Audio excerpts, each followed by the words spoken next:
regreso en su programa Energía, Combustibles y más. Y ahora pues nos toca conversar sobre la flota de vehículos eléctricos y su futuro en la República Dominicana de manos de Billy Romero. Billy Romero es ingeniero comercial, especialista en energías renovables, derivados del petróleo y cadena de suministro. Como siempre es un honor contar con la visita de Billy y más aún hablar de este tema tan innovador y tan impactante en los bolsillos de todos los consumidores. Buenas noches, Billy. Muy buenas noches y gracias a Ramón. Vaya, me encantó la participación de Andújar. Sí. Tremendo. No, eso es una viga, Andújar. Sí. Y gracias por la introducción. Recientemente yo quise resumirlo. Yo creo que yo soy ingeniero industrial, que gracias a Dios tuve la capacidad de pertenecer a diferentes empresas nacionales e internacionales del sector de energía.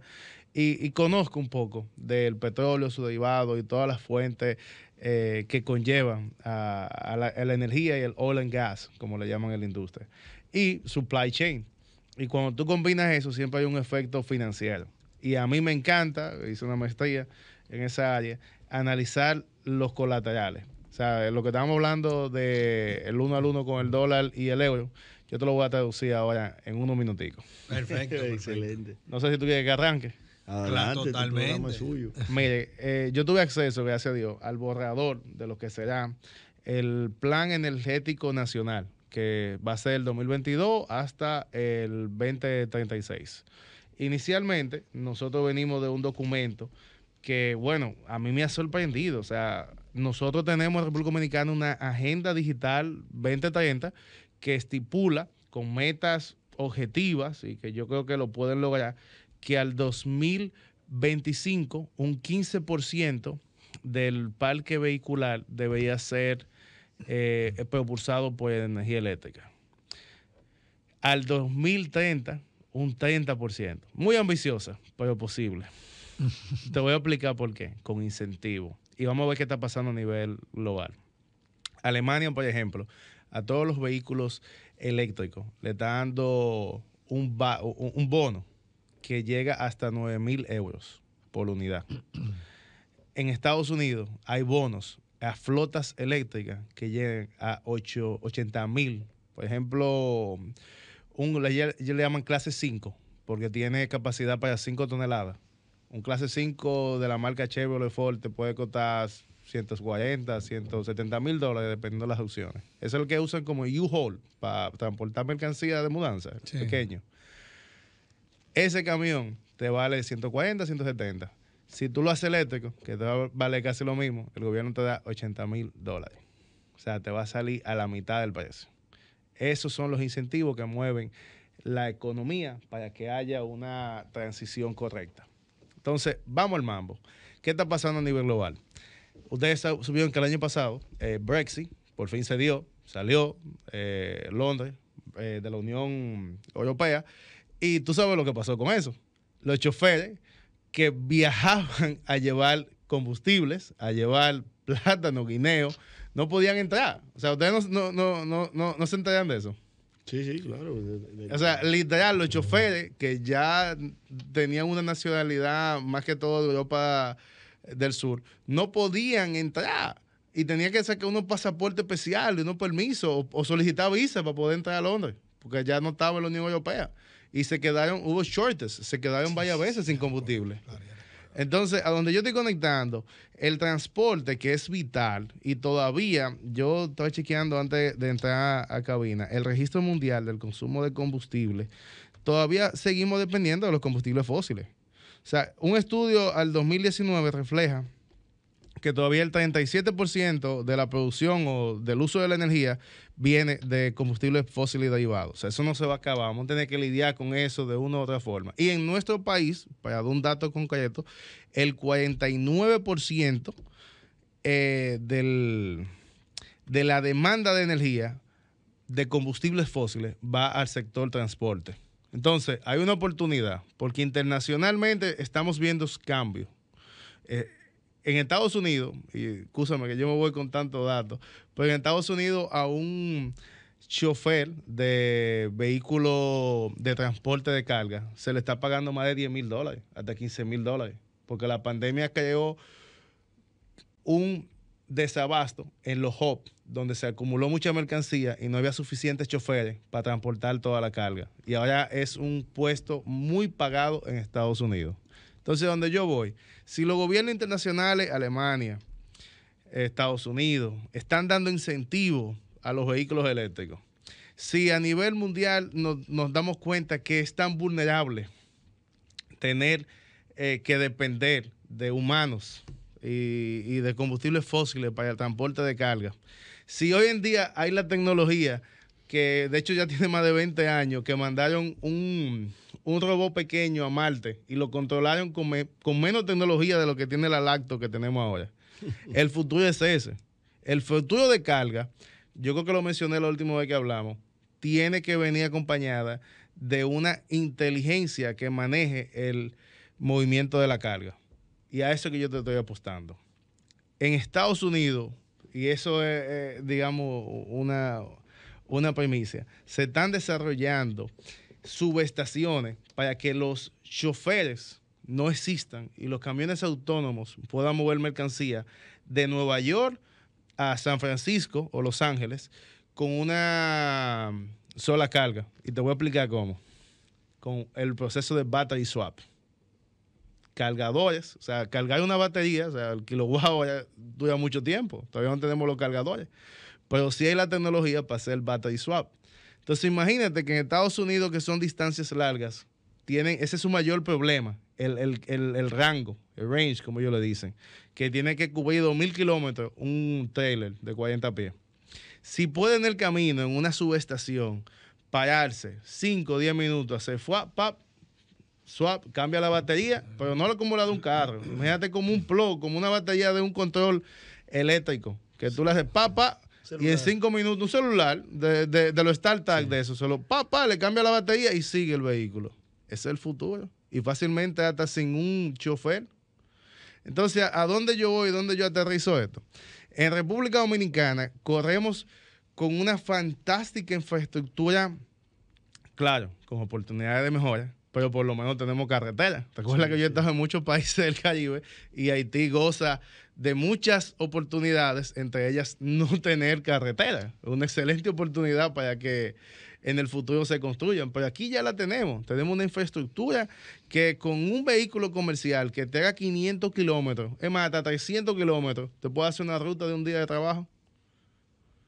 Entonces, a donde yo voy, el gobierno debería de incentivar, que ya lo ha hecho, pero se hace muy poco en práctica, la importación de vehículos eléctricos subsidiados y incentivar a las empresas, porque hay hay un deseo de que exista una reducción de la huella del carbono, incentivar al usuario a que cambie la flotilla para los vehículos eléctricos. O sea, lo que le llaman el last mile delivery, o sea, en ciudades muy grandes como París, por ejemplo, en ciudades como Nueva York, ya no se pueden utilizar motocicletas para entregar lo que aquí usamos como pedido ya o Uber Eats. En Estados Unidos se entrega en bicicleta, o sea, en las metrópolis, porque no le podemos meter tanta contaminación a un espacio reducido. Entonces yo le estoy apostando a que, como nosotros en República Dominicana tenemos poca distancia, sí, entre los puntos, el ideal, y creo que existe la tecnología, no sé si me va a dar tiempo en este segmento o en el otro, para desarrollar esa infraestructura comercial donde las mercancías puedan llegar desde el punto A hasta el usuario con la menor huella de carbono posible. Sí, de hecho, como tú bien señalas, en Estados Unidos que tiene distancias tan largas, pues ya es un tema que se ha comenzado a implementar, pues la idea del battery swap, que yo no lo había escuchado, de hecho, y me parece fenomenal. Pues es una iniciativa de la que nosotros podemos hacer acopio. Y más aún, nosotros somos un país, como tú bien dices, que desde hace mucho tiempo tenemos vías comunicacionales que unen puntos específicos de producción y de consumo, que son específicamente destinadas a eso. Y de hecho hemos crecido en ese sentido y hay proyección de crecer aún más. O sea que sí, esa iniciativa a mí me parece fenomenal e interesante. Que mencionas vehículos, que ya tenemos vehículos de carga en la República Dominicana que pueden andar más de 300 kilómetros. Yo quiero confirmártelo eso porque lo he visto y quiero comunicárselo a los consumidores. Dentro de las marcas que tenemos, tuve la oportunidad de probar una de carga que es la marca Skywell, que la trae, la vende, la distribuye en la República Dominicana Solectric. Es altamente recomendada la Skywell. Yo estuve un día entero probándola y la verdad que fue increíble. Camiones de 14 y de 17 pies, si no me equivoco, que bueno, con su cama, atrás con todo su cajón, sumamente seguro, bien en todos los aspectos. Y cómo se manejó esto el día entero, que eso lo vi yo eléctrico. Cuando contamos iban, qué sé yo, 100 y tantos kilómetros, pero al ver el nivel del consumo, inmediatamente pude deducir que realmente te puede dar hasta 400 kilómetros. Y eso que era en ciudad. Entonces se lo tenemos aquí.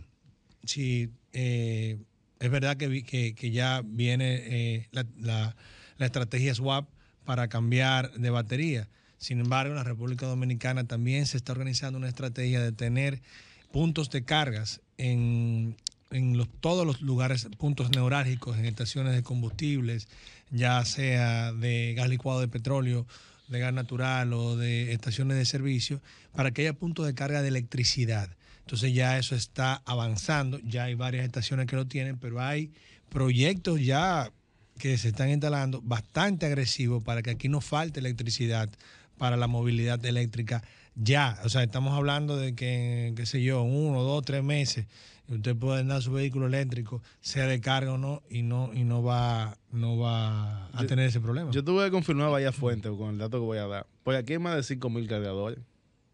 Y yo creo que más todavía, porque en las casas privadas de los stakeholders, de la gente que es de negocio, tienen en su oficina tienen un cargador. En su casa de campo, en su villa, tienen un cargador. En su apartamento o casa tienen un cargador. Y ya los cargadores eléctricos andan de 150 hasta $500. O sea que cualquier usuario particular, desde un Nissan Leaf hasta un Tesla S Plate, puede comprar un cargador. Y tenemos la dicha, como estaba hablando de la tarifa de BTS1, que en muchos de los casos te puede salir en 12 centavos de dólar el kilowatt hora. Y para hacer un benchmark, o sea, para tener una idea, en el 2017 y 18 se hizo un experimento en Chile de autobuses eléctricos que costaba a la nación prácticamente 1 kilowatt hora por kilómetro y hacía un recorrido en todo su día de 230 kilómetros. Sí. Imagínate, al gobierno le costaba $23 al día mover, o sea, mover ese autobús de 55 pasajeros. Como dicen los gringos, un no-brainer. Claro. El único problema que yo veo en este país, el obstáculo, es que sabemos que un 40 o 50% del costo del combustible es impuesto. Y hay que ver, o sea, en el documento que veo hay varias opiniones al respecto. Hay que ver qué decisión va a tomar el gobierno en ese sentido para poder capitalizar ingresos, porque con la energía eléctrica subsidiada no se está pagando igual impuestos a la gasolina. O sea, la gasolina es el mejor mecanismo de ponerle un tax a todo el ser vivo que transita en este país. Pero con el combustible, especialmente si es autogenerado mediante paneles, una batería inteligente que te almacene con un inversor inverter de tri-way, trifásico, oye, tú te puedes hasta independizar y poner... Totalmente. Yo me imagino las compañías de dispendio de combustible, me las estoy imaginando ahora mismo, que en el techo ya muchas de ellas tienen paneles solares, que hagan la conversión que yo te dije de almacenar el excedente en un battery pack, que tengan automáticamente un charger para el usuario y para ellos mismos. Un camión de la marca que nos patrocina, Next, yo me lo imagino, de Metro, que vende a edificios, que le vende la planta eléctrica del edificio. Yo me lo imagino mientras va recargando, mientras va haciendo una ruta, cargando energía eléctrica, dejando una menor huella de carbono en nuestra ciudad, que tanto amamos. Yo me lo estoy imaginando allá mismo. Ese va a ser el futuro. Y la verdad que, mira, eso tiene que tener una respuesta integral totalmente. Nosotros hay que asumir el compromiso de una manera directa, porque como tú bien señalas, el componente del costo de combustible básicamente en un 40 o un 50% está integrado por temas impositivos. ¿Y en qué se van esos impuestos? En cubrir el subsidio de la tarifa eléctrica. Buen punto. Básicamente que se le anda, el ratón se anda comiendo la cola.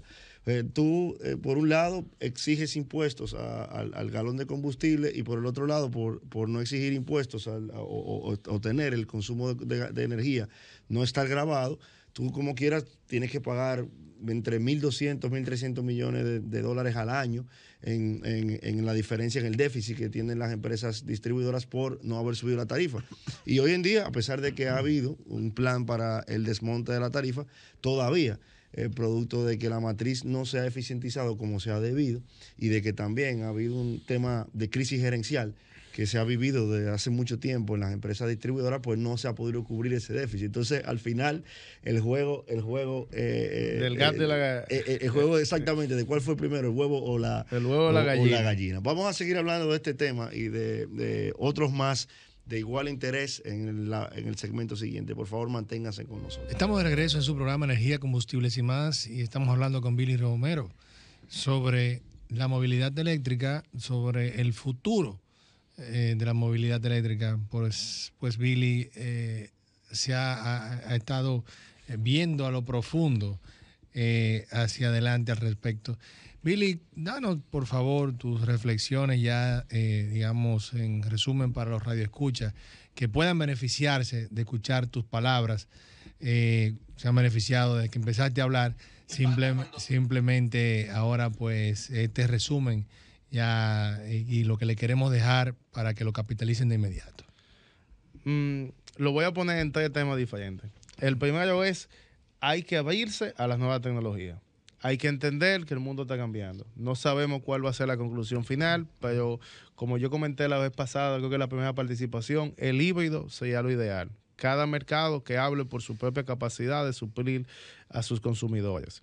En República Dominicana se apunta que los eléctricos van a tener una gran participación. Hoy en día crecen cada día más en el mercado de pasajeros. Y yo vine aquí a defender la teoría de que se estima que crezca también en el área comercial, donde hay una oportunidad en el sector transporte, específicamente carga ligera y carga pesada, que se transportan utilizando diésel, contaminando, haciendo uso de combustibles fósiles, cuando hoy en día existe la tecnología para eso.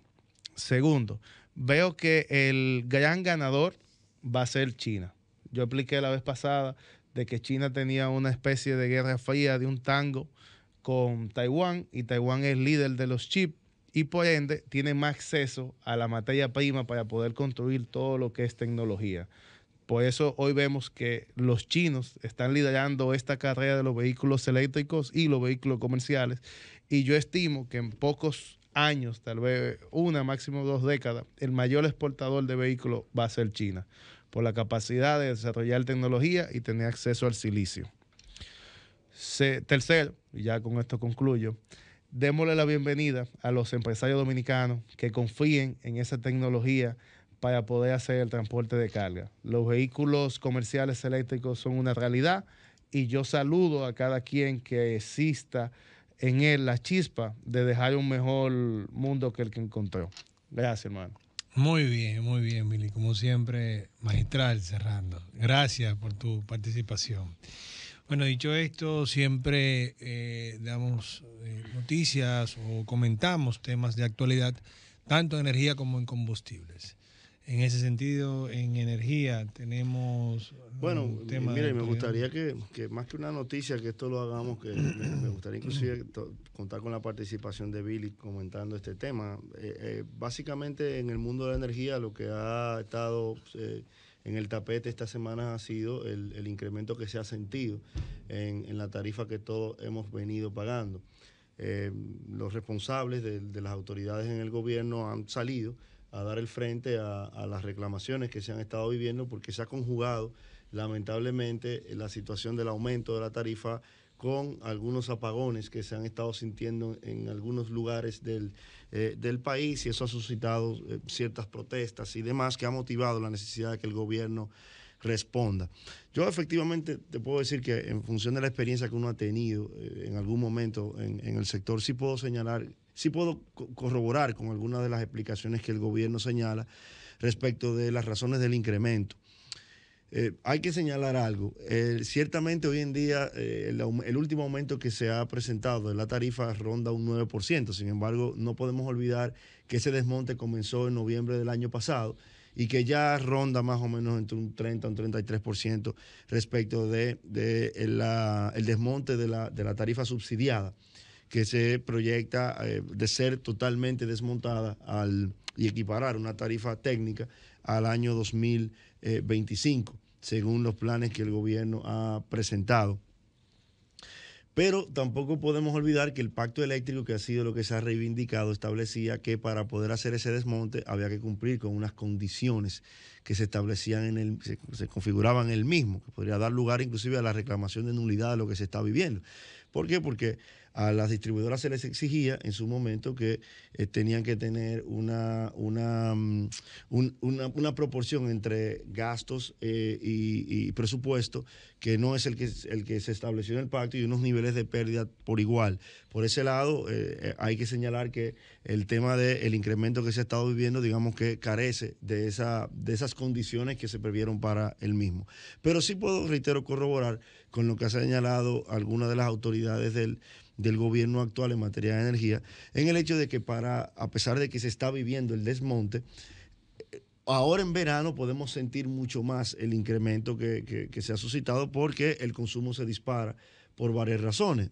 Primero que todo, por lo menos en los segmentos en los que nosotros, la clase media, que más es la que más recalcitrante, más efusiva en su reclamación, vive. Bueno, tenemos los hijos fuera del colegio y están en la casa. Evidentemente el consumo se dispara, estamos sintiendo más calor, nos damos más licencia con el uso de los equipos y, como señalaba ahorita fuera del aire, los equipos por el tema del calor pues se ven más forzados en la demanda de energía que requieren para poder trabajar de forma eficiente, y eso hace que al demandar más energía pues el consumo se refleje como tal. No es mentira lo que ellos han señalado en ese sentido, de que el incremento se siente con más fuerza, con más rigor debido a esa razón, pero tampoco podemos olvidar lo que hemos señalado. Esto se viene sintiendo desde noviembre del año pasado, cuando comenzó el desmonte de la tarifa, y se va a seguir sintiendo porque recordemos que el incremento tarifario se planteó de forma trimestral. Se acaba de aplicar ahora en julio, el cuarto, si no me equivoco, por eso quería que Colón estuviera, que le da el seguimiento correcto, pero se proyecta que ya para el mes de octubre se comienza a aplicar el quinto incremento según el desmonte, hasta llegar en el 2025. Por lo tanto,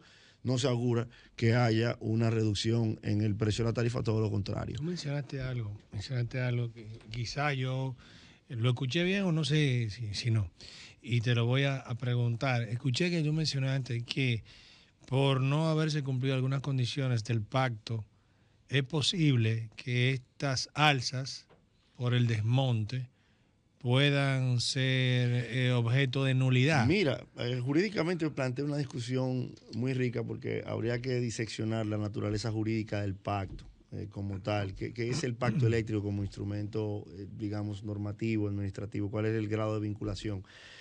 Eso ameritaría pues una discusión jurídica que yo creo que excede un poco el ámbito del programa, y no tenemos tiempo tampoco para eso, pero sí te puedo decir que alguien podría reclamar que las medidas que el gobierno ha tomado en base a la letra del pacto eléctrico, y así se ha justificado, pues adolecen de la proporcionalidad que se requería en cuanto al cumplimiento de ciertas condiciones que eran previas a eso. Tú puedes buscar el documento del pacto eléctrico que se firmó en el 2021, que es el mismo documento que quedó listo en el año 2019 y que no se pudo firmar como tal. Se firmó en el año 2021 de una forma literal como tal, y esas condiciones se encuentran ahí.